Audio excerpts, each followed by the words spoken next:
নমস্কার শ্রোতা বন্ধুরা, অন্ধকারের গল্পকথার সাম্রাজ্যে আপনাদের সকলকে স্বাগত। শহর কলকাতার এক বৃষ্টি ভেজা গভীর রাত।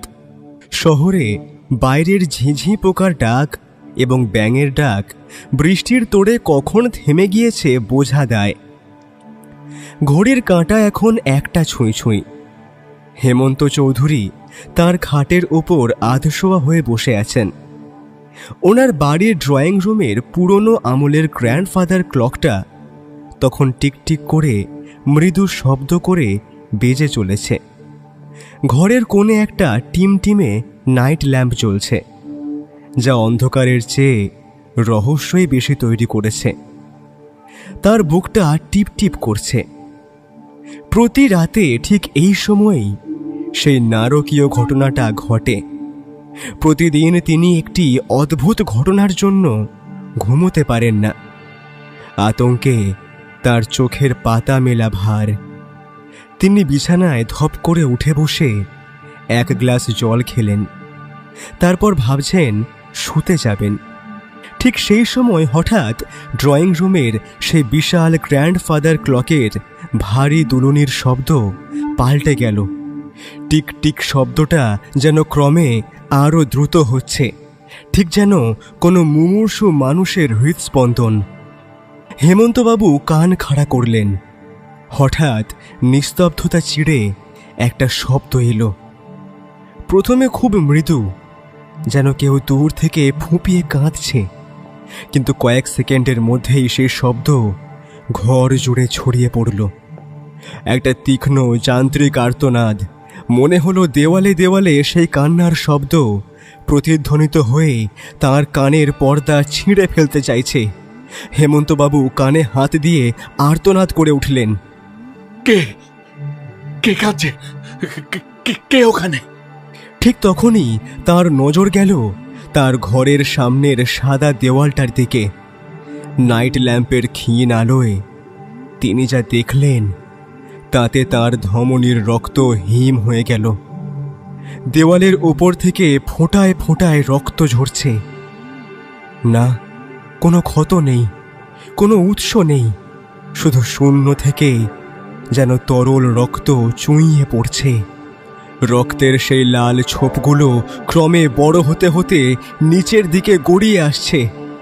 হেমন্তবাবুর মনে হলো তার মৃত স্ত্রী যেন দেওয়ালের ওপার থেকে হাত বাড়িয়ে তাকে ডাকছেন।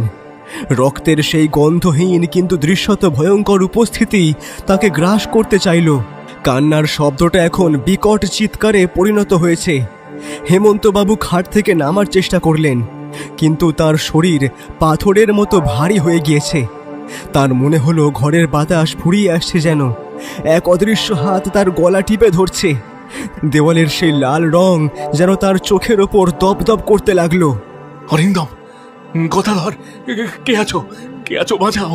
ও আমাকে শেষ করে ফেলবে, ও আমাকে মেরে ফেলবে। কে আছো? ছুটে আছো, আমাকে বাঁচাও! হেমন্তবাবুর কণ্ঠস্বর গলায় আটকে গেল। হৃদযন্ত্রের অসহ্য যন্ত্রণায় তার মুখ নীল হয়ে উঠল।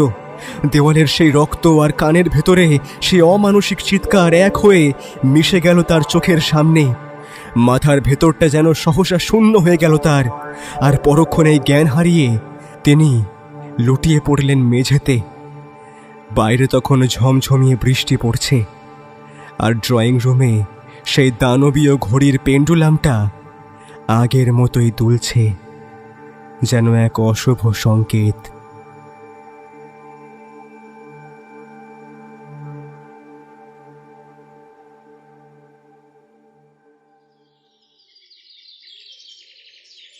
আজ শনিবার সকাল। কাল রাতে বেশ ভারী বৃষ্টিপাত হওয়ার জন্য আজ কলকাতার আকাশটা সকাল থেকেই গুমোট মেরে আছে। মেষবাড়ির জানলার বাইরে আমি তাকিয়ে দেখছিলাম রাস্তার ধারের একটা নেড়ি কুকুর মিছিমিছি রাস্তার ধুলো শুঁকে বেড়াচ্ছে। আমার প্রাণপ্রিয় বন্ধু ব্যোমকেশ তখন আরাম কেদারায় আধশোয়া হয়ে হাতে একটা পুরনো বই নিয়ে মগ্ন। তামাকের ধোঁয়ায় ঘরটা বেশ খানিকটা আচ্ছন্ন। পুঁটিরাম চা দিয়ে গিয়েছে অনেকক্ষণ, কিন্তু ব্যোমকেশের সেদিকে ভ্রুক্ষেপ নেই। চাটা প্রায় ঠান্ডাই হতে চলেছে। ব্যাপারটা আমি বলতে যাব ঠিক এমন সময় বাইরের দিক থেকে হঠাৎ সিঁড়িতে ভারী জুতোর শব্দ শোনা গেল। কেউ একজন বেশ দ্রুত গতিতে উঠে আসছেন। একটু পরেই দরজা ঠেলে ঘরে ঢুকলেন এক বৃদ্ধ, গৌরবর্ণ চেহারা, পরনে ধোপদুরস্ত ধুতি আর আদ্যির পাঞ্জাবি। কিন্তু তার চোখের কোণে যে আতঙ্কের ছাপ, তা আড়াল করার মতো কোনো আবরণ তার কিন্তু ছিল না। ভদ্রলোক ঘরে ঢুকেই ধপাস করে সোফায় বসে পড়লেন। ভদ্রলোক যে ভীষণ আতঙ্কগ্রস্ত এবং ভয় পেয়েছেন সেটা ওর অবস্থা দেখেই বেশ বোঝা যাচ্ছে। ব্যোমকেশ বইটা পাশে রেখে শান্ত চোখে তাকালো। আসুন মিস্টার চৌধুরী, আপনার জন্য জল আনতে বলবো কি? ভদ্রলোক অবাক হয়ে ব্যোমকেশের দিকে তাকালেন। বুঝতে পারলাম তিনি একটু হকচকিয়ে গিয়েছেন। নাম না বলেই যে নিজের পরিচয় ওর মুখ থেকে শুনবেন সেটা হয়তো তিনি আশা করেননি। তাই একটু অবাক হয়েই তিনি বললেন, আপনি আমাকে চেনেন? ব্যোমকেশ মৃদু হাসল। তারপর ওনার বুক পকেটের দিকে ইঙ্গিত করে দেখিয়ে বলল, আরে চিনব না কেন? ভারতের অন্যতম সেরা রিটায়ার্ড প্রত্নতাত্ত্বিক হেমন্ত চৌধুরীকে কে না চেনে? তাছাড়া আপনার পাঞ্জাবির পকেটে ওই যে আপনার একটা ভিজিটিং কার্ডের ওপরের অংশে আপনার নাম দেখা যাচ্ছে, আর সেটার পিছনে যে ম্যাগনিফাইং গ্লাসটা উঁকি দিচ্ছে, আর আঙুলের ডগায় লেগে থাকা ধুলো, তা ওনার ঘরের কোনো পুরনো জিনিস নেড়ে চেড়ে দেখার ফল আশা করি। ওগুলোই আপনার পরিচয় স্পষ্ট করে দেয়। কিন্তু আপনি এত আতঙ্কিত কেন, সেটা একটু খুলে বলবেন? হেমন্তবাবু একটু ধাতস্থ হলেন। তিনি একটু ভেবে তারপর বলতে শুরু করলেন, ব্যোমকেশবাবু, আমি একজন বিজ্ঞানমনস্ক মানুষ। সারা জীবন মাটির তলার ইতিহাস খুঁজেছি, অলৌকিকতাকে প্রশ্রয় দিইনি। কিন্তু গত 1 মাস ধরে আমার বাড়িতে যা যা ঘটছে তাতে আমার যুক্তি হার মেনেছে। ব্যোমকেশ খানিকটা সোজা হয়ে বসল। তারপর গভীর আগ্রহে বলল, খুলে বলুন তো ঘটনাটা, কিছু বাদ দেবেন না। হেমন্তবাবু বলতে শুরু করলেন, আমার বাড়ির নাম শান্তিনীড়। একটু নির্জন এলাকায় আমার বাড়িটা তৈরি করেছি আমি। আমার পরিচয় আপনারা আগেই পেয়েছেন। আমার স্ত্রী বিয়োগ হয়েছে বছর 10 আগে। বাড়িতে আমি ছাড়া আমার ছেলে অরিন্দম আর আমাদের পুরনো চাকর গদাধর। গত 1 মাস ধরে রোজ রাত ঠিক 1:15 আমার ড্রয়িং রুমের সেই বিশাল গ্র্যান্ডফাদার ক্লক থেকে একটা অদ্ভুত শব্দ ভেসে আসে। কিসের শব্দ হেমন্তবাবু? আমি কৌতূহলী হয়ে জিজ্ঞেস করলাম। হেমন্তবাবু শিউরে উঠলেন। তারপর আতঙ্কগ্রস্ত স্বরে বলে উঠলেন, কান্নার শব্দ, ঠিক যেন কোনো নারী ডুকরে ডুকরে কাঁদছেন। শব্দটা ঘড়ির ভেতর থেকেই আসে। আর তার চেয়েও ভয়ানক ব্যাপার হলো, পরদিন সকালে উঠে দেখি আমার শোবার ঘরের দেওয়ালে টাটকা রক্তের ছোপ। কোনো চোট নেই, কোনো আঘাত নেই, অথচ দেওয়াল ছুঁয়ে রক্ত পড়ছে। আমার ছেলে অরিন্দম বলছে আমার মনের ভুল, কিন্তু আমি যেটা নিজের চোখে দেখেছি সেটাকে অবিশ্বাস করি কেমন করে বলুন তো? কথাগুলো শুনে ব্যোমকেশের চোখে সেই পরিচিত জ্যোতি জ্বলে উঠল। সে একটুক্ষণ চুপ করে থেকে বলল, অরিন্দম বাবু আপনার একমাত্র ছেলে তো, তা তিনি কি করেন? হ্যাঁ, অরিন্দম আমার প্রাণ। ও পড়াশোনা শেষ করে এখন ব্যবসাপত্র দেখছে। খুব ভালো ছেলে। এই তো আমার অসুখের সময় রাত জেগে ওই তো সেবা করে। তবে ও এসব ভুতুড়ে ব্যাপার বিশ্বাস করে না। ডাক্তার পালিত আমাদের পারিবারিক বন্ধু, তিনিও বলছেন এটা নাকি আমার স্নায়ুর সমস্যা। ব্যোমকেশ জানলার বাইরে তাকিয়ে বিড়বিড় করল, স্নায়ুর সমস্যা নাকি সুকৌশলী ষড়যন্ত্র, সেটাই এখন দেখার বিষয়। আচ্ছা হেমন্তবাবু, আপনার ওই গ্র্যান্ডফাদার ক্লকটার কোনো বিশেষ ইতিহাস আছে?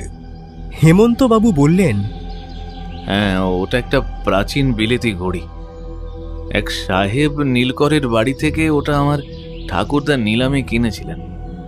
ঘড়িটা অদ্ভুত রকমের নিখুঁত সময় দেয়, কিন্তু ইদানিং ওটার টিকটিক শব্দ রাতের ঠিক ওই নিষিদ্ধ সময়ে যেন আমার হৃৎপিণ্ডের ধড়ফড়ানির কারণ হয়ে ওঠে। ব্যোমকেশ উঠে দাঁড়ালো। তারপর আমার দিকে তাকিয়ে এসে বলল, বন্ধু তৈরি হয়ে নাও, আজই আমরা শান্তিনীড় যাব, তবে এখন না, বিকেলের দিকে যাব। মিস্টার চৌধুরী, আপনি নিশ্চিন্ত থাকুন এবং নিশ্চিন্তে বাড়ি ফিরে যান। আমি আজই আপনার বাড়ি যাচ্ছি। এই সত্যান্বেষী যখন আপনার কেস হাতে নিয়েছে, তখন অন্ধকার বেশি দিন স্থায়ী হবে না। এর পেছনে কি সত্য আছে আমি সবটা উদ্ধার করেই ছাড়ব। তবে এর জন্য আমায় কিন্তু আপনার বাড়িতে রাত কাটাতে হবে। রাতের বেলা কি ঘটছে আমরা সেখানে থেকে সামনে থেকে ব্যাপারগুলো দেখতে চাই। ভদ্রলোক আমাদের সম্মতি জানিয়ে নমস্কার করে উঠে গেলেন। ভদ্রলোক বেরিয়ে যাওয়ার পর আমি এই বিষয়ে ব্যোমকেশকে জিজ্ঞেস করায় সে জানায়, দেখো, আমি অলৌকিকে বিশ্বাস করি না, তবে আমার মনে হয় ভদ্রলোকের ঘরে এমন কিছু আছে যার জন্য ভদ্রলোককে কেউ অসুস্থ করে ভয় দেখাতে চাইছে। আর সেটা হলে তারা তাদের কার্য সম্পাদন করতে পারবে। এখন সেখানে গিয়ে দেখা যাক আসল রহস্যটা কি। বিকেলের দিকে আমরা যখন শান্তিনীড়ে পৌঁছালাম, তখন আকাশ আরও অন্ধকার হয়েছে। বাড়িটি বেশ বড়, চারদিকে আম কাঁঠালের বাগান। গুমোট গরমেও বাড়িটার ভেতরে কেমন একটা হিম শীতল ভাব। ড্রয়িং রুমে পা রাখতেই চোখে পড়ল সেই দানবীয় ঘড়িটা। প্রায় 7 ফুট লম্বা, কারুকার্য করা কাঠের শরীর, আর তার ভেতরে দুলছে এক বিশাল পিতলের পেন্ডুলাম। ঘড়িটার আকার আয়তন দেখে আমি যে বেশ অবাক হয়েছি তা বললে ভুল বলা হবে না। আমি এবং ব্যোমকেশ যখন সেই ঘড়িটা মন দিয়ে দেখছি, তখন সেখানে আমাদের অভ্যর্থনা জানালো মিস্টার চৌধুরীর একমাত্র ছেলে অরিন্দম। বেশ সুশ্রী চেহারা বলতেই হয়, চোখে চশমা, বেশ মার্জিত ব্যবহার। সে ব্যোমকেশকে বলল, আসুন ব্যোমকেশবাবু, আমি আপনার নাম খবরের কাগজে শুনেছি বহুবার, তবে বাবার এইসব অলীক ভয়ের জন্য আপনাদের কষ্ট করে আসতে হলো, তার জন্য আমি খুবই লজ্জিত। ডাক্তার পালি তো এসেছেন, তিনি বাবাকে এখন ঘুমের ইঞ্জেকশন দেবেন। আচ্ছা অরিন্দম, তোমার বাবাকে এই ইনজেকশন দেওয়ার ব্যাপারটা কি? বাবার তো এখন হঠাৎ করেই স্নায়ুর রোগ দেখা দিয়েছে, আর ওই সব আজগুবি ঘটনা যবে থেকে ঘটছে তখন থেকে ওনার এই ব্যাপারটা জোরালো হয়েছে। তাই সপ্তাহে একদিন একটি ইঞ্জেকশন দিতেই হয়। ডাক্তারবাবু বলেছেন যে বাবা ওই ইঞ্জেকশনটা দিলে খুব তাড়াতাড়ি সুস্থ হয়ে যাবেন আশা করি। আমরা কথা বলছি, এরই মধ্যে দেখলাম ঘরে একজন গম্ভীর চেহারার ভদ্রলোক এসে দাঁড়িয়েছেন। ইনি নিশ্চয়ই ডাক্তার পালিত। তার হাতে একটা সিরিঞ্জ। তিনি ব্যোমকেশের দিকে তাকিয়ে শুকনো একটা হাসি দিয়ে বললেন, আজকাল বৃদ্ধ বয়সে অনেকেরই হ্যালুসিনেশন হয় ব্যোমকেশবাবু। হেমন্তবাবুরও তাই হয়েছে। তবে ভয়ের কিছুই নেই, আমি ওষুধ দিচ্ছি, তার উপর আবার ইঞ্জেকশনও দিচ্ছি। মিস্টার চৌধুরী খুব তাড়াতাড়ি সেরে উঠবেন। ব্যোমকেশ কিছু বলল না। সে ড্রয়িং রুমের কোণে দাঁড়িয়ে থাকা চাকর গদাধরের দিকে তাকালো। গদাধর এক মনে সেই ঘড়িটা মুছছে। ব্যোমকেশ তার কাছে গিয়ে হঠাৎ নিচু স্বরে কিছু একটা প্রশ্ন জিজ্ঞেস করল, কিন্তু গদাধর কোনো উত্তর দিল না। সেটা দেখে অরিন্দম জানালো, ওর কানে একটু সমস্যা আছে, ও একটু কালা আর বুদ্ধিশুদ্ধিও কম, তাই ও আপনার কোনো কথাই শুনতে পারে না। ব্যোমকেশ ফিরে এসে আমার কাছে বসে ফিসফিস করে বলল, ভায়া, বাড়িতে চরিত্র অনেক, কিন্তু কার মুখে কোন মুখোশ তা চেনা বড় তাই। আজ রাতে আমাদের সজাগ থাকতে হবে, বুঝলে? সেই রাতে আমরা সেই বাড়িরই একটা ঘরে থেকে গেলাম। যা বুঝলাম এই ঘরটা অতিথিদের জন্যই রাখা, তাই আমাদের কোনো অসুবিধাই হলো না। রাতের খাওয়া দাওয়া শেষ করে তখন একটু শুয়েছিলাম আমি। আমাদের আজ খেতে একটু দেরি হয়েছিল। ধীরে ধীরে গভীর রাত নামল শান্তিনীড়ে।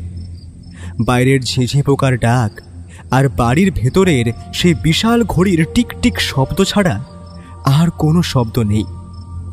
ব্যোমকেশ এবং আমি তখন শুয়ে আছি। আজ রাতে ঘুমোলে চলবে না।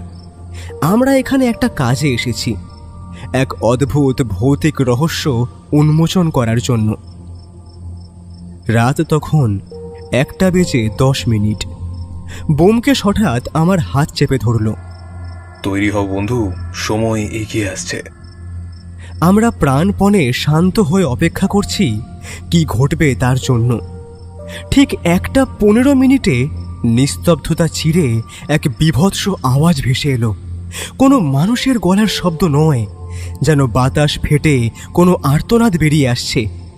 কান্নার শব্দটা ক্রমে বাড়ছে আর কমছে, ঠিক যেন কোনো যন্ত্রণাবিদ্ধ আত্মা ঘড়ির কাঠের দেওয়ালের ভেতর থেকে মুক্তি চাইছে।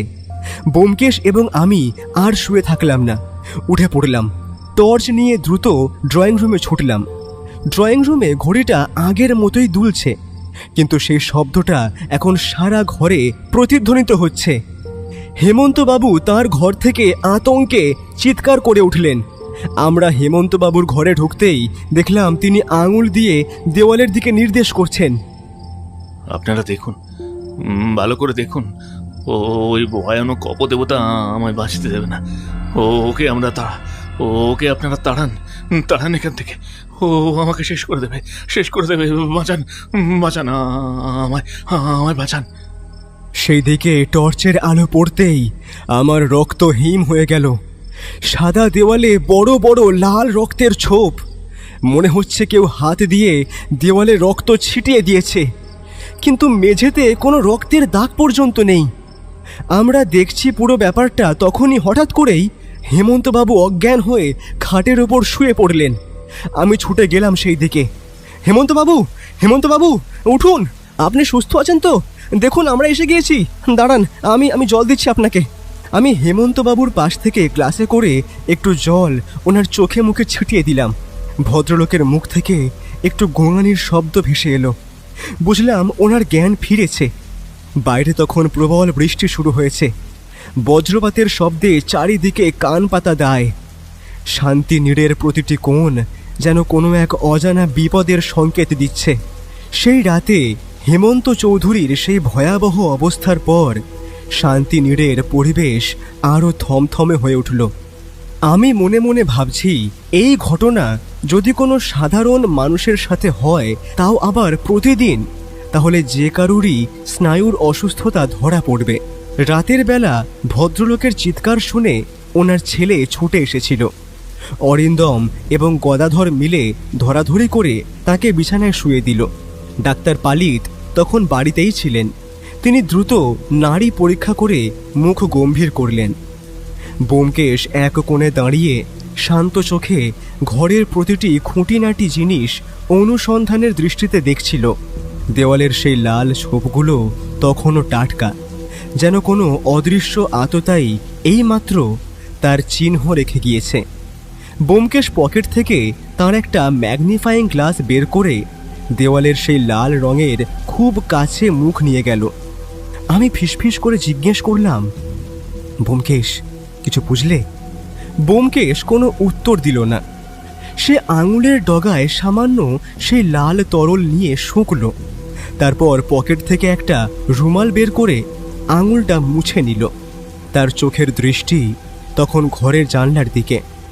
জানলার বাইরে তখনও ঝমঝম করে বৃষ্টি পড়ছে, আর অন্ধকারের বুক চিরে মাঝে মাঝে বিদ্যুতের রেখা জ্বলে উঠছে। হঠাৎ ব্যোমকেশ জানলার কাছে গিয়ে পর্দার ফাঁক দিয়ে বাইরের গেটের দিকে তাকালো। আমিও উৎসুক হয়ে উঁকি দিলাম সেখানে। দেখলাম বাড়ির প্রধান ফটকের বাইরে একটা কুচকুচে কালো রঙের মোটর গাড়ি দাঁড়িয়ে আছে। বৃষ্টির অস্পষ্টতায় গাড়ির নাম্বার প্লেটটা পড়া অসম্ভব, কিন্তু গাড়ির হেডলাইট দুটো নেভানো থাকলেও তার ভেতরে যে কেউ বসে আছে তা স্পষ্ট বোঝা যাচ্ছিল। ব্যোমকেশ অরিন্দমকে লক্ষ্য করে প্রশ্ন করল, অরিন্দমবাবু, ওটা কার গাড়ি আপনি জানেন? মানে এই রাতে আপনার বাড়ির সামনে? অরিন্দম ক্লান্ত স্বরে উত্তর দিল, জানি না ব্যোমকেশবাবু, এই বৃষ্টির রাতে কার গাড়ি বাইরে দাঁড়িয়ে থাকবে বুঝতে পারছি না। হয়তো কোনো পথিক বৃষ্টির হাত থেকে বাঁচতে আশ্রয় নিয়েছে। ব্যোমকেশ কোনো মন্তব্য করল না। সে আবার ড্রয়িং রুমে ফিরে গেল। সেই দানবীয় গ্র্যান্ডফাদার ক্লকটা এখন নিস্তব্ধ। শুধু তার পেন্ডুলামের শব্দটা সারা বাড়িতে একটা কৃত্রিম হৃদস্পন্দনের মতো বাজছে। ব্যোমকেশ ঘড়িটার সামনে গিয়ে দাঁড়ালো।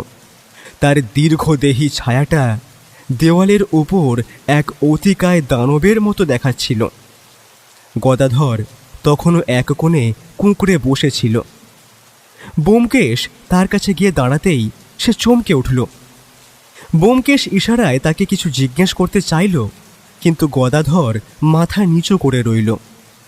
তার চোখে যে আতঙ্ক, তা কেবল ভূতের ভয় নয়, তাতে যেন অন্য কোনো গভীর রহস্যের ছায়া রয়েছে। সেই রাত কোনো রকমে কেটে গেল। পরদিন সকালে আকাশ পরিষ্কার হলেও শান্তিনীড়ের অন্ধকার তখনও কাটেনি। হেমন্তবাবু জ্ঞান ফিরে পেলেও কথা বলবার মতো অবস্থায় তিনি ছিলেন না। ব্যোমকেশ সকালে চা খেতে খেতে আমাকে বলল, বুঝলে ভায়া, রহস্যের জট পাকিয়ে যাচ্ছে। একদিকে হেমন্তবাবুর অলৌকিক অভিজ্ঞতা, অন্যদিকে ওই অজ্ঞাত মোটর গাড়ি। আমরা কথা বলছি ঠিক সেই মুহূর্তেই সেই বাড়ির নিচে একটা ট্যাক্সি এসে থামল এবং সেখান থেকে নামলেন সুপুরুষ কোট প্যান্ট পরা এক ভদ্রলোক, হাতে একটা ব্রিফকেস।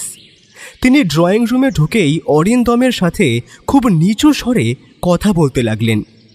আমরা সোফায় বসে আছি দেখে অরিন্দমবাবু আমাদের সঙ্গে তাঁর পরিচয় করিয়ে দিলেন।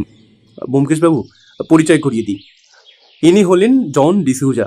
ইনি ঐতিহাসিক অ্যান্টিক জিনিস খুব ভালোবাসেন, আর বাবার সাথেও আগে পরিচয় ছিল। এখন মাঝে মাঝেই আসেন আমাদের সংগ্রহের জিনিসপত্রগুলো দেখার জন্য। ব্যোমকেশ তখন দাঁড়িয়ে সিগারেট খাচ্ছিল। নমস্কার, অধম একজন সত্যান্বেষী মাত্র। আমার নাম। আপনি ব্যোমকেশ বাবু, তাই তো? আমায় অরিন্দম সেটা বলেছে। আর আপনি যে একটা তদন্ত করতে এসেছেন, সেটা শুনে ভালো লাগলো। এরপর ডিসুজা হঠাৎ হেমন্তবাবুর সংগ্রহের একটি প্রাচীন বুদ্ধ মূর্তি খুঁটিয়ে দেখতে লাগলেন। ব্যোমকেশ তা দেখে বলল, চমৎকার মূর্তি, তাই না মিস্টার ডিসুজা? গান্ধার শিল্পরীতির এক অনন্য নিদর্শন। ডিসুজা চমকে উঠে ব্যোমকেশের দিকে তাকালেন, তারপর একটু হেসে বললেন, ঠিক বলেছেন, আমি এন্টিক জিনিসের সমঝদার, তাই প্রায় চৌধুরীদের বাড়িতে আসি। অরিন্দমের সাথে আমার পুরনো পরিচয় আছে। ব্যোমকেশ তীক্ষ্ণ নজরে ডিসুজার হাতের দিকে তাকালো। জন ডিসুজা গ্লাভস পরেছিলেন না, তবে তাঁর আঙুলের অগ্রভাগে এক ধরনের নীলচে আভা দেখা যাচ্ছিল। ব্যোমকেশ সেই দিকে লক্ষ্য করলেও কিছু প্রকাশ করল না। দুপুরের দিকে সে আমাকে নিয়ে বাগান বাড়ির পেছনের দিকটায় গেল। সেখানে একটা ঘর ছিল এবং পেছনের রাস্তায় মাটিতে টাটকা গাড়ির টায়ারের দাগ পাওয়া গেল। আসলে কাল বৃষ্টি হয়েছে রাতে, তাই গাড়ির টায়ারের দাগ পাওয়া সেই রকম কোনো বড় ব্যাপার নয়। ব্যোমকেশ নিচু হয়ে সেই দাগ পরীক্ষা করে বলল, কাল রাতে সেই অজ্ঞাত গাড়িটা গেটের বাইরে থেকে এসে এখানে দাঁড়িয়েছিল। তার মানে এই বাড়ির কারোর সাথে বাইরের সেই চালকের গভীর যোগাযোগ আছে। কথাটা শোনা মাত্রই আমি বললাম, কিন্তু অরিন্দম তো বলল সে চেনে না। ব্যোমকেশ হালকা হাসল, তারপর বলল, অরিন্দম বাবু যা বলছেন আর যা ভাবছেন তার মধ্যে যোজন যোজন দূরত্ব। তোমার মতে এখন কে কে সাসপেক্টেড আছে? আমরা তো এখানে শুধু ওই অলৌকিক ঘটনার তদন্ত করতে এসেছি। এছাড়াও কি এখানে আরও কিছু ঘটছে? ঘটছে বন্ধু, ঘটছে। আমি অনুমান করতে পারছি, কিন্তু প্রমাণ ছাড়া তো এই সত্যান্বেষী কোনো কথা বলে না। তাই আমাকে একটু সময় দাও, আশা করি রহস্য ভেদ করতে পারবো। সাসপেক্ট লিস্ট যদি ধরো, তবে সবার প্রথম নাম থাকবে গদাই, দ্বিতীয় হলেন ডাক্তার পালিত, আর তৃতীয় হলেন মিস্টার চৌধুরীর ছেলে অরিন্দম, এবং সব শেষে জন ডিসুজা। আর ধরো হেমন্তবাবুই যদি পুরো ব্যাপারটা নিজে সাজিয়ে করে থাকেন? কিন্তু মোটিভ কি? আর উনি যে রাতে ভয় পেয়েছিলেন সেটা ওনার চোখ দেখে আমি বলে দিতে পারি। তবে উপায় এখন এই চারজনকেই সাসপেক্টেড ধরে আমাদের রহস্যের সমাধান করতে হবে, তাই তো? সবুর করো ভাইয়া, ঠিক সময় সব উত্তর পাবে। শুনুনি, আগে গেলে বাঘে খায়, পরে গেলে সোনা পায়। সেই দিনটা এবং রাতটা আমাদের শান্তির নিড়ে বেশ শান্তিপূর্ণভাবেই কেটে গেল। তবে ব্যোমকেশ যে বেশ চিন্তিত এবং সে কেসটা নিয়ে ভাবছে, সেটা তার ইতস্তত হাবভাব দেখেই আন্দাজ করা যাচ্ছে। সে কিছুর একটা হিসেব মেলাতে চাইছে, যেন দুইয়ে দুইয়ে চার করলেই রহস্যের সমাধান হয়ে যাবে, কিন্তু সূত্রের অভাবে সেটা হয়ে উঠছে না। রাতের বেলা সে খাওয়া দাওয়া শেষ করে বেশ কিছুক্ষণ পায়চারি করল এবং খান পাঁচেক সিগারেট ধ্বংস করল। তবে তাতে লাভ কিছু হলো কিনা তা আমি জানি না। পরের দিন সকালে আমার একটু উঠতে দেরি হয়েছিল। আমার যখন ঘুম ভাঙে তখন প্রায় 9টার কাছাকাছি। উঠে দেখি বাড়িতে ব্যোমকেশ নেই। সে কাউকে কিছু না বলেই শান্তিনিড় থেকে বেরিয়ে গিয়েছে। তার কারণ কি সেটা আমি জানি না। আমি তখন পুরো বাড়িটা ভালো করে ঘুরে দেখলাম।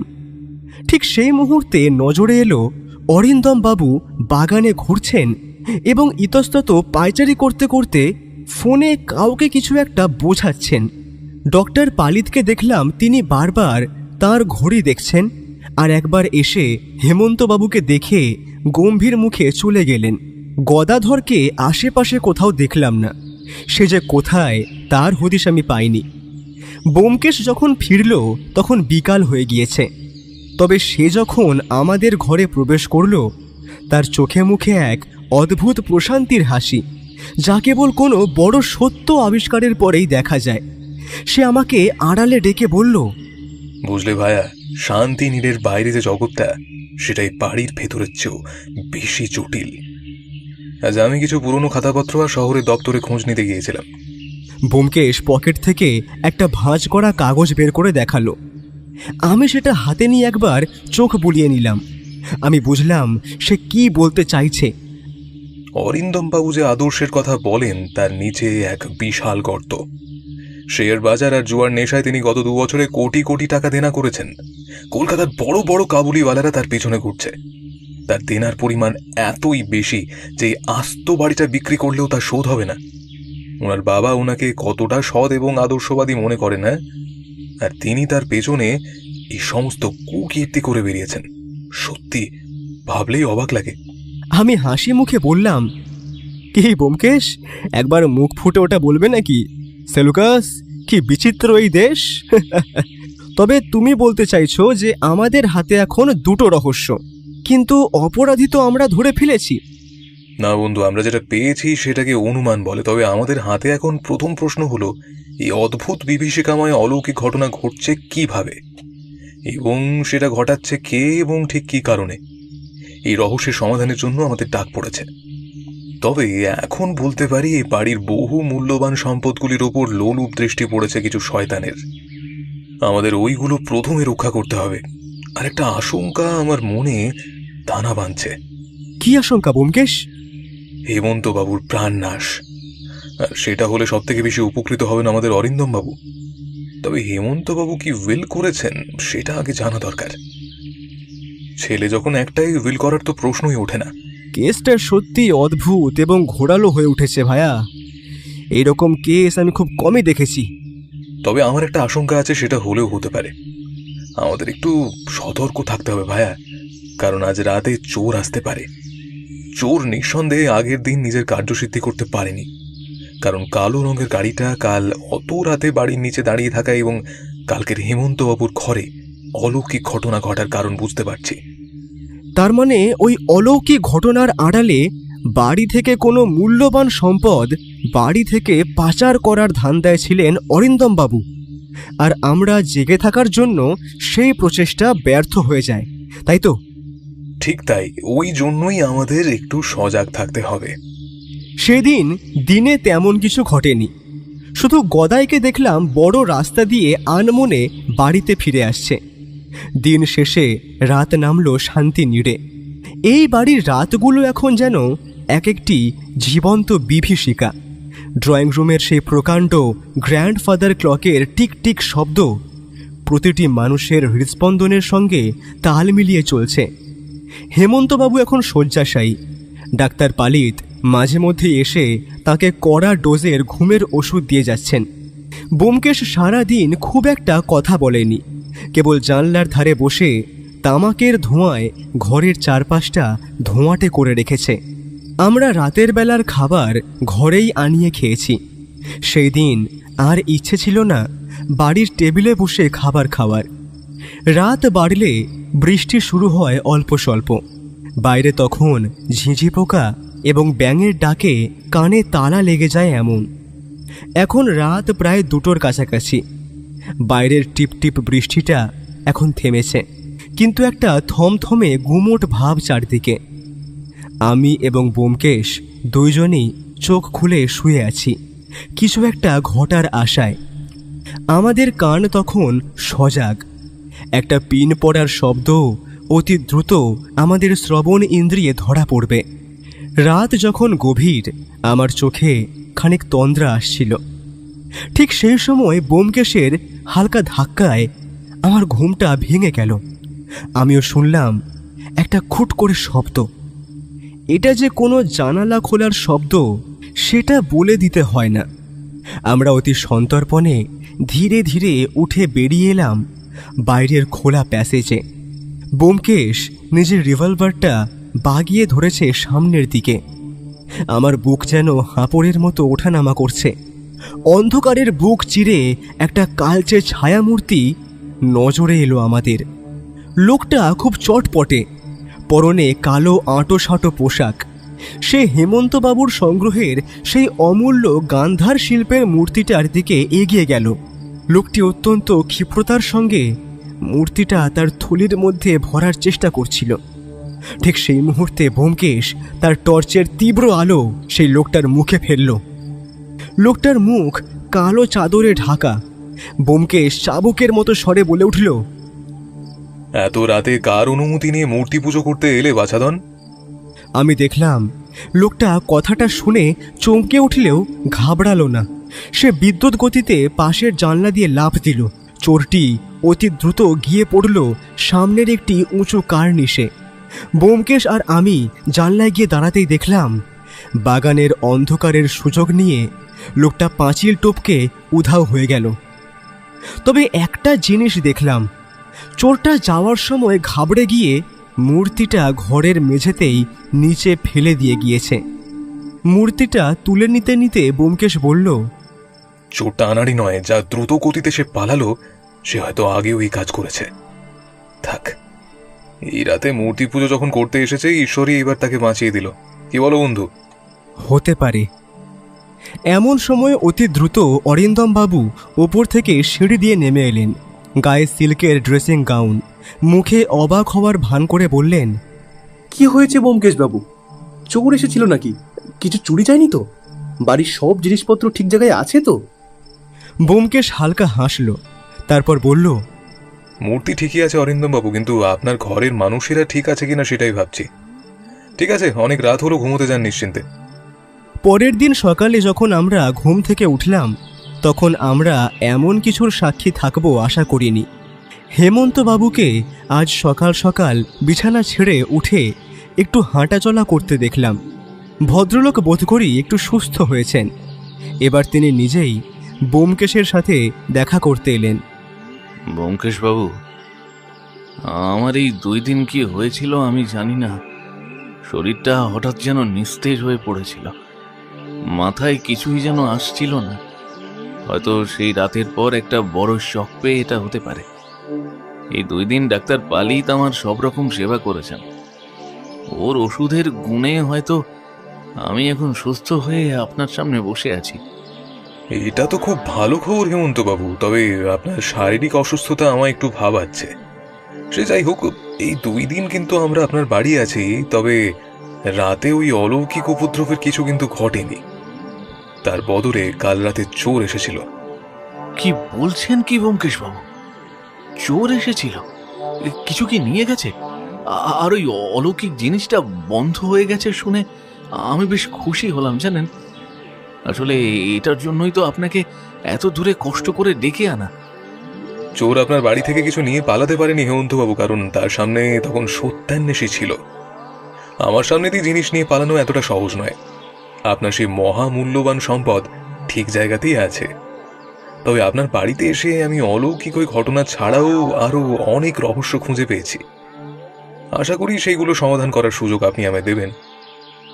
আপনি আপনার মতো তদন্ত করুন, আমার বাড়িতে যতদিন ইচ্ছে থাকুন, আমার কোনো আপত্তি নেই ব্যোমকেশ বাবু। তবে কথাটা শেষ হওয়ার আগেই একটা কাণ্ড ঘটে গেল। এমন সময় বাইরের বাগান থেকে তীব্র একটা আর্তনাদ ভেসে এলো। কেউ যেন কিছু একটা অস্বাভাবিক জিনিস দেখে হকচকিয়ে গিয়ে আতঙ্কে এবং ভয়ে চিৎকার করে উঠল। বাবু, সর্বনাশ হয়ে গেছে, সবাই তাড়াতাড়ি বাইরে আসেন। কে কোথায় আছো, এখানে আসো, তড়ি করে ছুটে আসো, খুন হয়েছে, খুন। খুন কথাটা শোনা মাত্রই আমি এবং ব্যোমকেশ অতি দ্রুত সিঁড়ি ভেঙে নিচে পৌঁছে গেলাম। বুঝলাম আর্তনাদটা এসেছিল মালি হরিপদর গলা থেকে। সে বাগান পরিষ্কার করতে গিয়ে ফটকের ঠিক পাশেই কিছু একটা দেখে পাথর হয়ে দাঁড়িয়ে গিয়েছে। আমরা দ্রুত সেখানে নেমে গেলাম। ফটকের ঝোপের পাশে উপুড় হয়ে পড়েছিল একটি মৃতদেহ। ব্যোমকেশ তার পাশে বসে ভালো করে দেখল জায়গাটা, তারপর শরীরটাকে দাঁড়িয়ে খানিকটা পর্যবেক্ষণ করল এবং সব শেষে নাকের কাছে হাত দিয়ে পরীক্ষা করে হতাশ ভঙ্গিতে দাঁড়িয়ে রইল। এই মৃতদেহ আর কারো নয়, বাড়ির পুরনো ভৃত্য গদাধরের। যে লোকটা কানে কালা এবং কথা অবধি বলতে পারে না, তাকে খুন করে কার কি লাভ? ব্যাপারটা ঠিক ধরতে পারলাম না। মৃতদেহের গায়ে সেই পরিচিত ময়লা ফতুয়া, কিন্তু তার পিঠের মাঝখানটা ভিজে লাল হয়ে আছে। জমাট বাঁধা রক্ত আর কাদার মিশ্রণে তার শরীরটা বীভৎস দেখাচ্ছিল। ব্যোমকেশ মুহূর্তের মধ্যে সেখানে বসে পড়ল। সে গদাধরের দেহটা আলতো করে ধরে সোজা করে দিল।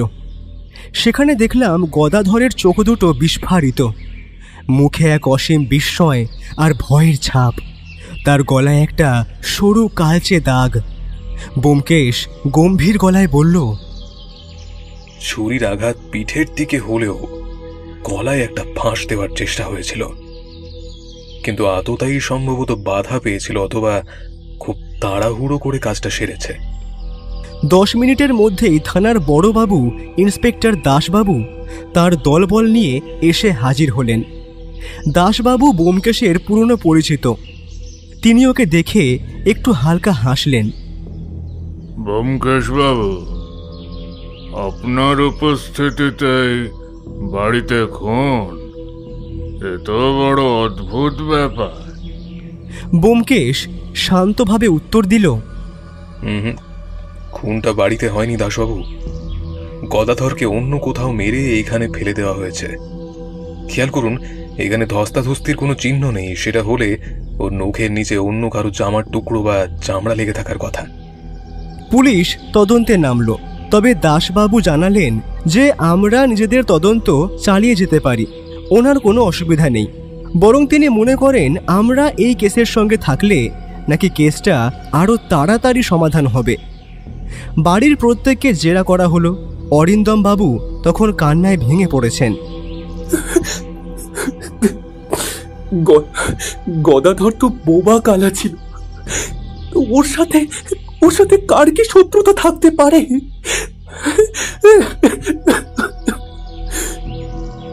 ভদ্রলোকের কথাটা প্রতিধ্বনির মতো ঘুরতে লাগলো। ডাক্তার পালিতকেও ডাকা হলো। তিনি নাড়ি পরীক্ষা করে জানালেন খুনটা সম্ভবত রাত 3টে নাগাদ হয়েছে। সবাই যখন বাড়িতে পুলিশি জেরায় ব্যস্ত, ঠিক সেই সময় ব্যোমকেশ আমায় আলাদাভাবে চোখের ইশারায় যেতে বলল নিচে। আমি নিচে যাওয়ার সাথে সাথেই সেও আমার সাথে এলো। ও বলল, চলো একবার ওই গদাধরের ঘরটা ঘুরে আসি। পুলিশ জেরায় ব্যস্ত, ওদের এখনো ঘরটা ঘুরে দেখার সুযোগ হয়নি। ওরা আসার আগে আমরা দেখে নিই। দাসবাবু তাতে আপত্তি করবেন না আশা করি। চলো এগোনো যাক। বাড়ির বাগানের এক কোণে স্যাঁতস্যাঁতে একটা ছোট ঘর। ঘরের ভেতরের জিনিস বলতে একটা তক্তপোষ আর একটা পুরনো টিনের ট্রাঙ্ক। ব্যোমকেশ সেই ট্রাঙ্কটার তালাটা একবার টান মারতেই সেটা খুলে গেল। তারপর সে ভেতরটা তন্ন তন্ন করে খুঁজল। জামা কাপড়ের তলায় পাওয়া গেল একটি ছোট ডায়েরি আর কিছু পেন্সিলের টুকরো। ডায়েরিটা খুলেই আমি আর ব্যোমকেশ দুজনেই চমকে উঠলাম। গদাধর কথা বলতে পারত না ঠিকই, কিন্তু তার পর্যবেক্ষণ ক্ষমতা ছিল অদ্ভুত। ডায়েরির পাতায় পাতায় সে স্কেচ করে রেখেছে বাড়ির প্রতিটি মানুষের গত কয়েকদিনের গতিবিধি। এক জায়গায় আঁকা আছে অরিন্দম বাবু মাঝরাতে ডিসুজাকে একটি বড় বাক্স তুলে দিচ্ছেন। অন্য এক জায়গায় আঁকা ডাক্তার পালিত তার ব্যাগের ভেতর থেকে একটি অদ্ভুত যন্ত্র বের করছেন। তবে সবচেয়ে রহস্যময় ছবিটা ছিল একেবারে শেষ পাতায়। সেখানে আঁকা আছে একটি মানুষ যার মুখে মুখোশ, কিন্তু তার গলায় একটি বিশেষ ধরনের হাড়ের মালা ঝোলানো। সেই ছবির পাশে গদাধর বড় বড় করে কয়েকটা টাকার অঙ্ক লিখে রেখেছে। ব্যোমকেশ বিড়বিড় করল, বুঝলে ভাইয়া, গদাধর বোবা হলেও তার চোখ দুটো সব দেখে ফেলেছিল। সেই ছবিগুলো দেখিয়ে সম্ভবত কাউকে ব্ল্যাকমেইল করার চেষ্টা করছিল, আর সেই সত্যই তার কাল হলো। বেলা গড়াতেই ব্যোমকেশ সিদ্ধান্ত নিল গদাধরের পোস্টমর্টেম রিপোর্ট আসার আগেই সে একবার শহরের সেই বড় ল্যাবরেটরিতে যাবে যেখানে সে দেওয়ালের সেই লাল তরল পরীক্ষা করতে দিয়েছিল। আমরা যখন শান্তিনীড় থেকে বের হচ্ছি তখন দেখলাম আগের দিন রাতের সেই কালো মোটর গাড়িটা দূরে মোড়ের মাথায় দাঁড়িয়ে আছে। আমরা সেটা নিয়ে মাথা ঘামানোর প্রয়োজন মনে করলাম না, কারণ কালো গাড়ি তো অনেক আছে, এটা হয়তো অন্য কোনো গাড়ি। তবে ব্যোমকেশ যে গাড়ির নাম্বারটা মনে মনে নোট করে নিল সেটা বলে দিতে হয় না। আমরা ট্যাক্সি নিয়ে শহরের নির্জন গলিগুলো পেরিয়ে গঙ্গার ধারের রাস্তা দিয়ে যাচ্ছিলাম। হঠাৎ আমাদের ট্যাক্সির চাকাটা বিকট শব্দে পাংচার হয়ে গেল। চালক গাড়ি থামাতেই ব্যোমকেশ আর আমি নামলাম নিচে। জায়গাটা অত্যন্ত নির্জন, দুপাশে পুরনো গোদামঘর আর ঝোপঝাড়। আর গাড়ির নিচটা পরীক্ষা করতে গিয়ে বুঝলাম এখানে কেউ বা কারা পিন ছড়িয়ে রেখেছে, যাতে আমাদের গাড়ি আসা মাত্রই তা পাংচার হয়ে যায়। হঠাৎই 4-5 জন মুখোশধারী লোক অন্ধকারের আড়াল থেকে আমাদের ওপর ঝাঁপিয়ে পড়ল। তাদের হাতে ছিল মোটা লাঠি আর লোহার রড। ব্যোমকেশ তৎক্ষণাৎ ক্ষিপ্রতার সাথে একজনকে ধাক্কা দিয়ে সরিয়ে দিল। আমি আমার ছাতাটা দিয়ে একজনকে রোখার চেষ্টা করলাম, কিন্তু আততায়ীরা ছিল সংঘবদ্ধ। ধস্তাধস্তির মাঝখানে একজন পেছন থেকে এসে ব্যোমকেশের মাথায় একটা ভারী কাঠের বাঁট দিয়ে সজোরে আঘাত করল। ব্যোমকেশ টাল সামলাতে না পেরে আছড়ে পড়ল পাথরের ওপর। তার কপাল ফেটে তখন গলগল করে রক্ত বেরোতে লাগলো। আমি চিৎকার করে উঠতেই তারা দ্রুত একটি অপেক্ষমান জিপ গাড়িতে উঠে চম্পট দিল। আমি ব্যোমকেশের মাথাটা আমার কোলে তুলে নিলাম। সে তখন আধা অজ্ঞান। ব্যোমকেশ কাঁপা কাঁপা গলায় শুধু বলল, পোস্টমর্টম রিপোর্ট, ওই রিপোর্টটার ভেতরেই মরণ ঘড়ির চাবিকাঠি আছে। আমাকে দাসবাবুর কাছে নিয়ে চলো। ব্যোমকেশকে হাসপাতালে নিয়ে যাওয়া হলো। তার মাথায় কয়েকটা সেলাই পড়ল, কিন্তু ডাক্তাররা যখন তাকে বিশ্রাম করতে বললেন, ব্যোমকেশ তখন জেদ ধরে বসল যে সে এই কেসের কিনারা করেই তবে দম নেবে। ব্যান্ডেজ বাঁধা অবস্থায় ব্যোমকেশ যখন গাড়িতে উঠল, তার চোখে তখন প্রতিশোধের চেয়েও বড় এক সত্য আবিষ্কারের তৃষ্ণা। সে আমার দিকে তাকিয়ে হালকা হাসল, তারপর বলল, তারা ভেবেছিল আমাকে সরিয়ে দিলে সত্য চাপা পড়বে, কিন্তু তারা জানে না আহত বাঘ আরো বেশি ভয়ঙ্কর। গদাধরের রক্ত বৃথা যাবে না, আমি কথা দিলাম। আমরা যখন গাড়িতে করে ফিরছি তখন ব্যোমকেশের মাথার ক্ষতটা এখনো দপদপ করছে, কিন্তু তার চোয়াল শক্ত। এখন হাসপাতাল থেকে ফেরার পথে সে আমাকে মাত্র একটি কথাই বলল, বুঝলে ভাইয়া, আজ রাতে শিকারী নিজেই তার জালে ধরা পড়বে। আমাদের শুধু ধৈর্য ধরে অপেক্ষা করতে হবে। আমি খানিকটা অবাক হলাম বটে এই কথাটা শুনে, তাই তাড়াতাড়ি প্রশ্ন করলাম, তার মানে আজ রাতে আমাদের নৈশ অভিযান হবে বলছো? আর এখন তবে কি করণীয়? অপরাধীর মনস্তত্ত্ব নিয়ে একটু খেলা, আর সেটাই সত্যান্বেষী ভালোই পারে। ওরা ভেবেছিল আমায় গুন্ডা লাগিয়ে জখম করলে আমি ওই বাড়িটা ছেড়ে হাসপাতালে কাটাবো, আর সেই সুযোগে তারা বাড়ির উপর হামলা চালিয়ে এক ঢিলে দুটো পাখি মারবে। দুটো পাখি মানে? একটা মূর্তি চুরি আছে সেটা তো জানি, তারা হয়তো আজ রাতে মূর্তি চুরি করবে বলে বাড়িতে লুকিয়ে প্রবেশ করবেই, তবে অন্য পাখিটা কি সেটা তো বুঝতে পারলাম না। বুঝবে ভাইয়া, বুঝিয়ে দিলেই বুঝবে। তাদের এখন মূল লক্ষ্য পিতার মৃত্যুর ডঙ্কা বাজানোর চেষ্টা, আর সেটা হলেই সমস্ত সম্পত্তির মালিকানা নিজের হাতে। তার মানে অরিন্দম বাবু আজকে রাতে নিজের বাবাকে হত্যা করতে চলেছেন। তবে ওই ভৌতিক ঘটনার রহস্য কি হবে? ল্যাবরেটরি পরীক্ষার ফল এসে গিয়েছে ভাইয়া। তবে এখানে সবটা বলার সময় আসেনি।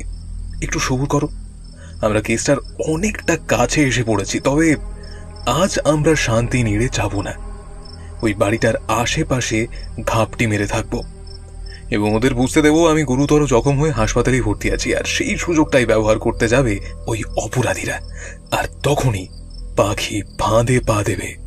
এই 3 ঘন্টা তবে আমরা কোথায় থাকব? ব্যোমকেশ মুচকি হেসে জানালো, আরে দাসবাবুর তত্ত্বাবধানে। দাসবাবু আমাদের জন্য শান্তি নিডের থেকে মিনিট খানেক দূরের একটি বাড়িতে আমাদের থাকার ব্যবস্থা করে দিয়েছিলেন। সেই বাড়িটা নাকি পুলিশ থানার একজন কনস্টেবলের বাড়ি, তাই মাঝের এই সময়টা সেখানে কাটিয়ে দিতে সেই রকম কোনো অসুবিধাই হয়নি। তবে রাতে যে কিছু একটা ঘটতে চলেছে তাতে কোনো সন্দেহই নেই। ব্যোমকেশ খালি সারা ঘরে পায়চারি করছে এবং হাত কচলাচ্ছে, অর্থাৎ সে কিছু একটা চিন্তা করছে। রাত যখন ওই 12টার কাছাকাছি আমরা কিন্তু তৈরি হয়ে পৌঁছে গেলাম শান্তি নিড়ে। তবে এই শান্তি নিড় যে আজকে রাতে কতটা শান্তিতে থাকবে সেটা ভাববার বিষয়। আমরা সঠিক সময়ে পেছনের পাইপ বেয়ে পৌঁছে গেলাম বাড়ির বারান্দায় এবং সেখান দিয়ে পৌঁছালাম বাড়ির ড্রয়িং রুমে। বাড়িটা তখন সম্পূর্ণ অন্ধকার এবং হেমন্তবাবুর ঘরের আলো নিভে গিয়েছে। ভদ্রলোক যে ঘুমোচ্ছেন সেটা বলতে হয় না, আর আমরা সেই সুযোগটাকে কাজে লাগিয়ে চুপচাপ হামাগুড়ি দিয়ে প্রবেশ করলাম হেমন্তবাবুর ঘরের পালঙ্কের নিচে। এখান দিয়ে অন্ধকার ঘরটা বেশ ভালো করে দেখা যাচ্ছে। আজ হয়তো পূর্ণিমা, তাই ঘরের জানলা দিয়ে চাঁদের আলো ঘরে আসছে। রাত তখন 1টার কাছাকাছি। সারা বাড়ি এখন নিঝুম, এমনকি ঝিঁঝি পোকাগুলো যেন কোনো এক অমঙ্গলের ভয়ে স্তব্ধ হয়ে গিয়েছে। ব্যোমকেশ আর আমি ড্রয়িং রুমের সেই প্রকাণ্ড গ্র্যান্ডফাদার ক্লকের দিকে তাকিয়ে পালঙ্কের নিচে নিঃশব্দে শুয়ে থাকলাম। ব্যোমকেশের হাতে উঠে এসেছে তার রিভলভার, আর আমার হাতে একটি লোহার রড। রাত ঠিক 1:10 সেই পরিচিত অস্বস্তিকর আওয়াজটা শুরু হলো আবার। ঘড়ির পেন্ডুলামের টিকটিক শব্দটা ক্রমে আরও দ্রুত হতে শুরু করলো। হঠাৎ বাড়ির নিস্তব্ধতা চিরে ভেসে এলো সেই নারকীয় কান্নার শব্দ। শব্দটা এতটাই তীক্ষ্ণ যে আমার কানের পর্দা যেন ফেটে যেতে চাইছে। ব্যোমকেশ আমার হাত শক্ত করে ধরল, ইশারায় বলল স্থির থাকতে। হঠাৎ দেখলাম ড্রয়িং রুমের পাশের করিডোর দিয়ে একটা ছায়া নিঃশব্দে এগিয়ে আসছে। লোকটার হাতে একটা ছোট স্প্রে গান এবং একটি অদ্ভুত টর্চ। সে সরাসরি হেমন্তবাবুর ঘরের দেওয়ালের দিকে এগিয়ে গেল। আবছা আলোয় দেখলাম লোকটা দেওয়ালের এক নির্দিষ্ট অংশে কিছু একটা স্প্রে করছে। কয়েক সেকেন্ডের মধ্যেই সেখানে টকটকে লাল রঙের ধারা চুঁইয়ে পড়তে শুরু করলো, ঠিক যেন টাটকা রক্ত। লোকটি যেই ঘুরে দাঁড়িয়েছে, ব্যোমকেশ তার টর্চের তীব্র আলো সরাসরি তার মুখে ফেলল, আর লোকটা গেল হকচকিয়ে। তিনি আর কেউ নন, ডাক্তার পালিত। ইতিমধ্যে ঘটনাটার আকস্মিকতায় হেমন্তবাবু জেগে উঠেছেন। আমরা তড়িঘড়ি বেরিয়ে এলাম পালঙ্কের নিচ থেকে। ডাক্তারবাবু কিছু বুঝতে পারার আগেই ব্যোমকেশ মৃদু হেসে অন্ধকারের বুক চিরে বলল, রক্তের খেলাটা বেশ জমেছে ডাক্তারবাবু, তাই না? ডাক্তার পালিত পালাবার চেষ্টা করতেই ব্যোমকেশ গর্জে উঠল, 1 পা নড়লেই আমি গুলি করতে বাধ্য হব ডাক্তার পালিত। আপনার খেলা শেষ। আপনার ওই স্প্রে গানে কি রাসায়নিক আছে তা আমি জানি। ঠিক সেই মুহূর্তেই ওপরতলার সিন্দুক ঘর থেকে একটা ধস্তাধস্তির শব্দ শোনা গেল। ব্যোমকেশ আমাকে ইশারা করল। আমরা দৌড়ে গেলাম উপরে। ডাক্তার পালিত তখন নির্বাক শ্রোতার মতো দাঁড়িয়ে আছেন। ওনার যে কি করণীয় সেটাই তিনি ভুলে গিয়েছেন। আমরা এগিয়ে গিয়ে দেখলাম কিউরিও ঘরের দরজাটা আধ খোলা। তার ভেতরে টর্চের ক্ষীণ আলোয় দেখা গেল একজন লোক সিন্দুক খোলার চেষ্টা করছে। সে সিন্দুকের বোতামগুলোতে একটা বিশেষ আলো ফেলছে। সেই লোকটা আর কেউ নয়, অরিন্দম বাবু। তার পাশে দাঁড়িয়ে আছেন একজন রহস্যময় ব্যক্তি। আর হঠাৎ সেই ঘরের আলোটা জ্বলে উঠল। যে রহস্যময় ব্যক্তি সেখানে দাঁড়িয়ে আছে সে আর কেউ নয়, সে মিস্টার ডিসুজা এবং তার এক সশস্ত্র গুন্ডা। সিন্দুকটা খুলে আসতেই অরিন্দম বাবু ভেতর থেকে সেই অমূল্য প্রত্নতাত্ত্বিক মূর্তি আর একটা বড় থলি বের করে ডিসুজার হাতে দিলেন। তাড়াতাড়ি তুমি জিনিসগুলো নিয়ে জানলা দিয়ে পালাও, পুলিশ আসার আগেই আমাদের বেরোতে হবে। অরিন্দমের গলায় এক বন্য উত্তেজনা, এর মধ্যেই বাজখাই গলায় ব্যোমকেশের কথা শোনা গেল। পুলিশ আসবে না অরিন্দম বাবু, কারণ পুলিশ আপনার বাগানেই ওত পেতে আছে। অরিন্দম বাবু চমকে উঠে একটা পিস্তল বের করলেন নিজের হাতে, কিন্তু আমি তার আগেই লোহার রড দিয়ে তার হাতে এক মোক্ষম আঘাত করলাম। পিস্তলটা ছিটকে পড়ল মেঝেতে। ডিসুজার গুন্ডাটি ব্যোমকেশের ওপর ঝাঁপিয়ে পড়ল। শুরু হলো এক হাড় কাঁপানো লড়াই। সেই ঘরের ভেতর তখন চলছে তুমুল ধস্তাধস্তি। ডিসুজা জানলা দিয়ে লাফ দেওয়ার চেষ্টা করলেন, কিন্তু ব্যোমকেশ তাকে জাপটে ধরল। তখন নিচে পুলিশের গাড়ির শব্দ শোনা যাচ্ছে। ইন্সপেক্টর দাসবাবু তার ফোর্স নিয়ে সিঁড়ি দিয়ে উঠে আসছেন ওপরে। অরিন্দম বাবু তখন পাগলের মতো হাসছেন। অসুস্থ ব্যোমকেশ হাঁপাতে হাঁপাতে দেওয়াল ধরে দাঁড়ালো। তার সাদা ব্যান্ডেজটা আবার রক্তে লাল হয়ে উঠেছে। সে ডিসুজার কলার ধরে টেনে আনলো আলোর নিচে।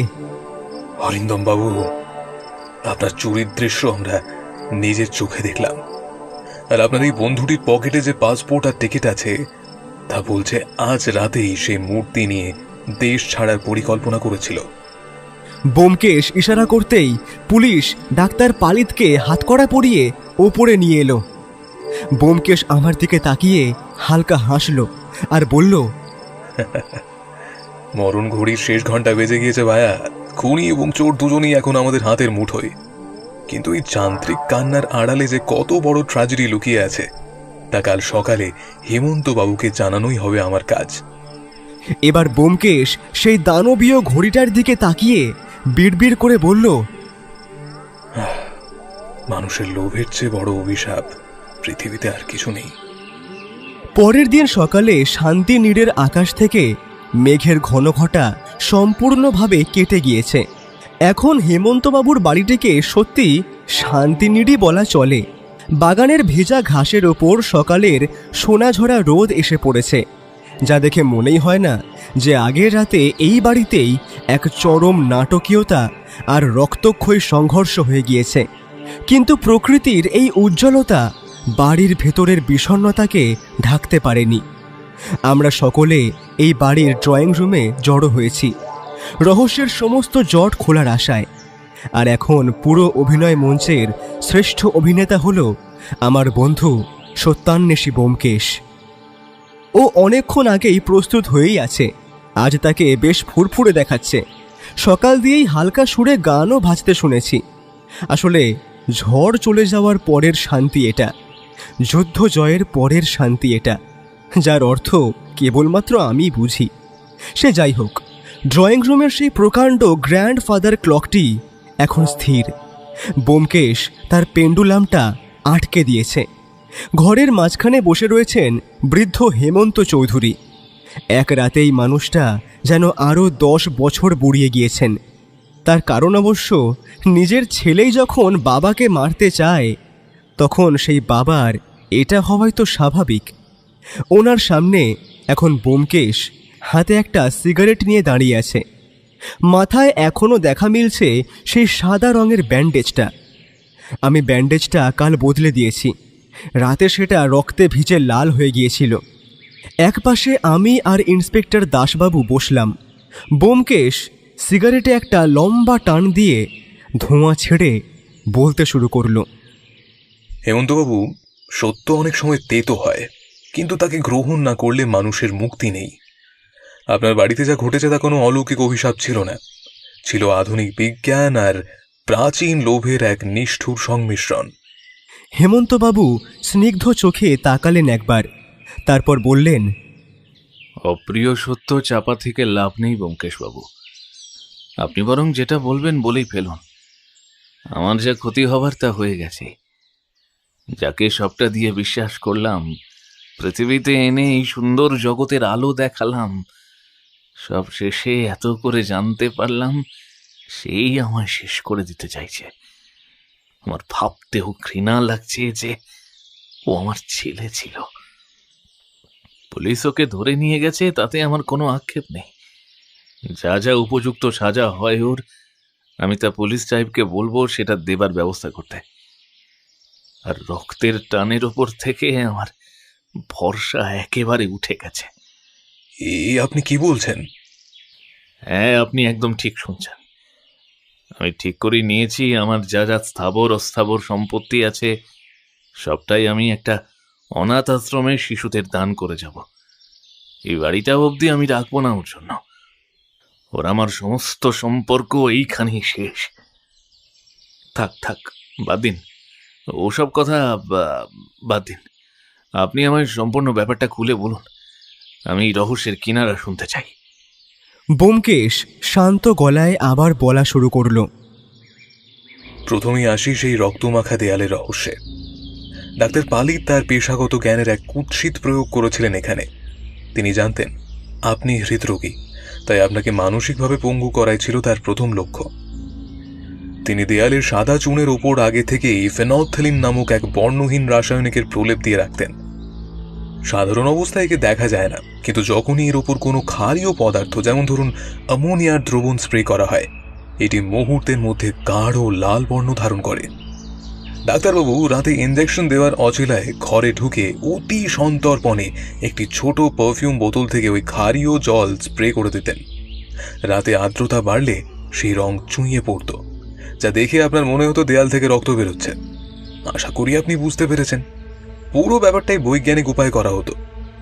আর ওই অশরীরী কান্নার ব্যাপারটা, ওটা তো ঠিক বুঝতে পারলাম না। এরপর আসা যাক সেই অশরীরী কান্নার শব্দে।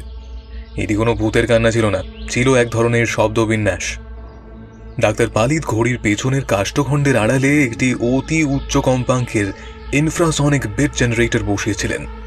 এই যন্ত্রটি এমন এক ধরনের কম্পন সৃষ্টি করে যা সরাসরি মানুষের মস্তিষ্কের টেম্পোরাল লোবে আঘাত হানে। এর ফলে মানুষের মনে অকারণ আতঙ্ক, হ্যালুসিনেশন বা কারো কান্নার শব্দ শোনার ভ্রম তৈরি হয়। ঘড়ির পেন্ডুলাম যখন দুলত, তখন সেই যান্ত্রিক ঘর্ষণ এই শব্দ তরঙ্গকে আরও তীব্র করত। আপনার অবচেতন মন সেই শব্দকে আপনার মৃত স্ত্রীর কান্নার সাথে গুলিয়ে ফেলেছিল।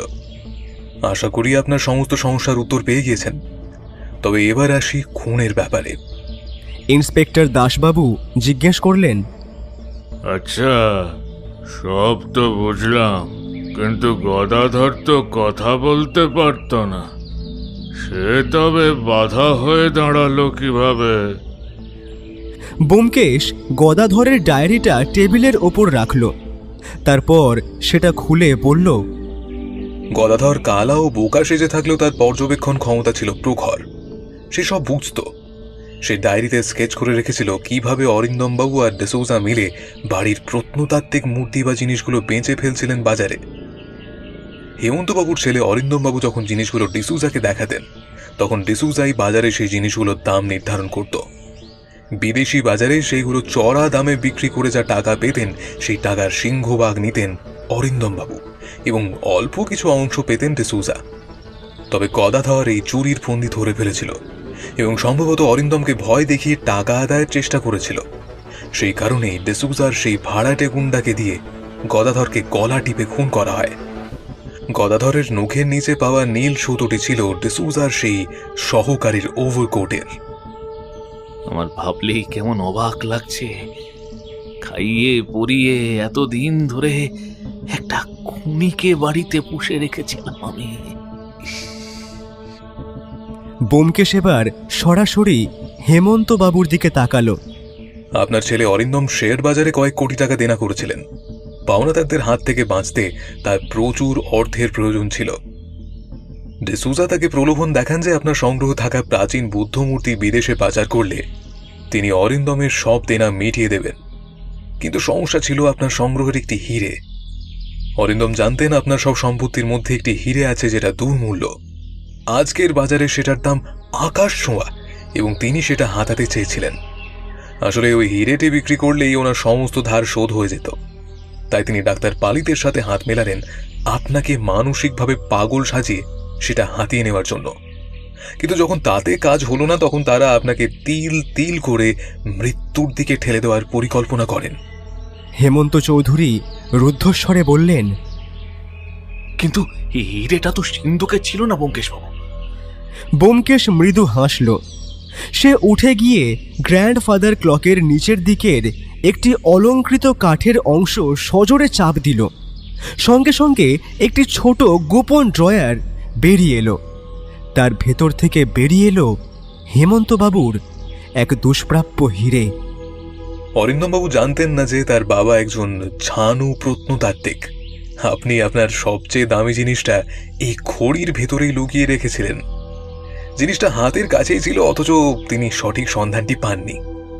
আর কাল রাতে আমাদের উপর যে হামলা হয়েছিল তা ছিল ডাক্তার পালিতের শেষ চাল।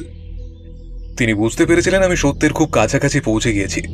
কিন্তু কি জানেন তো, অপরাধীর শেষ রক্ষা কোনো দিন হয় না। ইন্সপেক্টর দাস তার টুপিটা মাথায় দিলেন। ব্যোমকেশ জানলার বাইরে তাকিয়ে লম্বা শ্বাস নিল।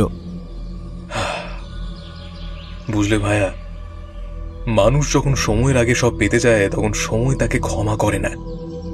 এই মরণ ঘড়ি আসলে অরিন্দমের পাপের হিসাব গুনছিল। হেমন্তবাবু তখনও স্তব্ধ হয়ে বসে রয়েছেন। তার সমস্ত সম্পত্তি তিনি আজই ট্রাস্টের নামে করে দেওয়ার সিদ্ধান্ত নিলেন। তার একমাত্র উত্তরাধিকারী এখন আইনের খাঁচায় বন্দী। ব্যোমকেশ আমার দিকে ফিরে পড়ল। চলো হয়ে এই অভিশপ্ত বাড়ির দীর্ঘ নিঃশ্বাসগুলো এখন শান্ত হয়েছে। বাড়ি গিয়ে পুটিরামের হাতের এক কাপ কড়া চা না খেলে এই রহস্যের শেষের তেতো আমেজটা কাটবে না। আমরা যখন শান্তিনীড়ের গেট পেরিয়ে রাস্তায় এলাম, তখন পেছনের সে বিশাল অট্টালিকাটি যেন এক ইতিহাসের সমাধি স্তম্ভের মতো দাঁড়িয়ে রইল। ব্যোমকেশের ডায়েরিতে আরও একটি সফল রহস্যের সমাধান যুক্ত হল। আজ বাইরে ঝিরঝিরে বৃষ্টি পড়ছে। ঘরের ভেতরে আবছা অন্ধকার। শুধু টেবিল ল্যাম্পের ম্লান আলোয় ব্যোমকেশের মুখটা আধা চেনা মনে হচ্ছে। ব্যোমকেশ তাঁর প্রিয় আরাম কেদারায় আধশোয়া হয়ে চোখ বন্ধ করে সিগারেট টানছে। আমি জানলার ধারে বসে একটা মাসিক পত্রিকা উল্টাচ্ছিলাম। ওটাকে সরিয়ে রেখে বললাম, আচ্ছা ব্যোমকেশ, ওই বাড়ির রহস্যটা মিটে যাওয়ার পর থেকেই তুমি কেমন যেন একটু বেশি চুপচাপ হয়ে গিয়েছো। কি ভাবছো বলো তো অত? ভাবছি মানুষের মনের অন্ধকার নিয়ে। বিজ্ঞানের সূত্রগুলো কত সোজা, অথচ মানুষের প্রবৃত্তিগুলো কত জটিল, তাই না? হাইড্রোজেন আর অক্সিজেন মিশলে জল হয়, এতে কোনো সংশয় নেই। কিন্তু অগাধ ভালোবাসা আর লোভ মিশলে কি তৈরি হবে তার তো কোনো নির্দিষ্ট ফর্মুলা নেই। সেটা তো ঠিকই, তবে ওই ডাক্তার পালিত লোকটার কথা ভাবলে আমার এখনো অবাক লাগে। মানুষকে বাঁচানোর কারিগর হয়ে শেষে মানুষ মারার কল বসালেন তিনি ওই ঘড়ির ভেতর। ভুল বললে ভাইয়া, ডাক্তার পালিত একা নন, তাকে অপরাধী করে তুলেছিল অরিন্দমের চরম উচ্চাকাঙ্ক্ষা। জানো তো, লোভ হচ্ছে একটা ছোঁয়াচে ব্যাধি। একজনের মনে ধরলে সেটা আশেপাশের মানুষকেও গ্রাস করে। ডাক্তার সাহেব তো শুধু তার রসায়নের জ্ঞানটা বিক্রি করেছিলেন অরিন্দমের টাকার খিদের কাছে। তবু ভালো যে তুমি সময় মতো সেই দেওয়ালের রক্ত আর ঘড়ির কান্না ধরে ফেলেছিলে, না হলে তো বৃদ্ধ হেমন্তবাবুকে ওরা হার্ট অ্যাটাক করিয়েই মেরে ফেলতো। ব্যোমকেশ মৃদু হেসে বলল, রাখে হরি তো মারে কে। ওই দেয়ালের রংটা তো নেহাতি কেমিস্ট্রির কারসাজি ছিল, কিন্তু অরিন্দম যখন নিজের বাবার ঘরের সামনে দাঁড়িয়ে ওই অশরীরী কান্নার শব্দ শুনেও বিচলিত না হয়ে মূর্তির খোঁজে ব্যস্ত ছিল, তখন আমি নিশ্চিত হয়েছিলাম যে আসল প্রেতাত্মা বাইরে থেকে আসেনি, সে ওই বাড়ির অন্দর মহলেই রাজত্ব করছে। আচ্ছা, ওই গদাধর লোকটা কি সত্যিই ব্ল্যাকমেল করতে চেয়েছিল, নাকি ওটা স্রেফ ওর বাঁচার একটা রাস্তা ছিল? হয়তো দুটোর মাঝখানে কিছু একটা। বোবাকালা হয়ে থাকার একটা বড় সুবিধে হলো, লোকে আসবাবপত্রের মতো অবহেলা করে, আর সেই অবহেলার সুযোগেই গদাধর এমন কিছু দেখে ফেলেছিল যা তার দেখার কথা নয়। বেচারা জানতো না যে বাঘের মুখে হাত দিতে গেলে সাহস নয়, শক্তি লাগে। ওহ, দিনকাল যা পড়েছে, এখন তো নিজের রক্তকেও বিশ্বাস করা দায়। আহা, ও কথা বলো না হে। সত্যান্বেষীর ওপর যদি সবার বিশ্বাস উঠে যায় তবে আমার দোকান তো লাটে উঠবে। তার চেয়ে বড় কথা, পুঁটিরামকে বলো চা দিতে। আর চায়ের চিনি আর দুধের অনুপাতটা যদি ঠিকঠাক না হয় তবে এই বৃষ্টির সন্ধ্যাটাই বৃথা যাবে। তোমার ওই এক চা আর চা। আমার তো মাঝে মাঝে মনে হয় যে রহস্যের চেয়েও তোমার কাছে ওই চায়ের গুরুত্ব বেশি।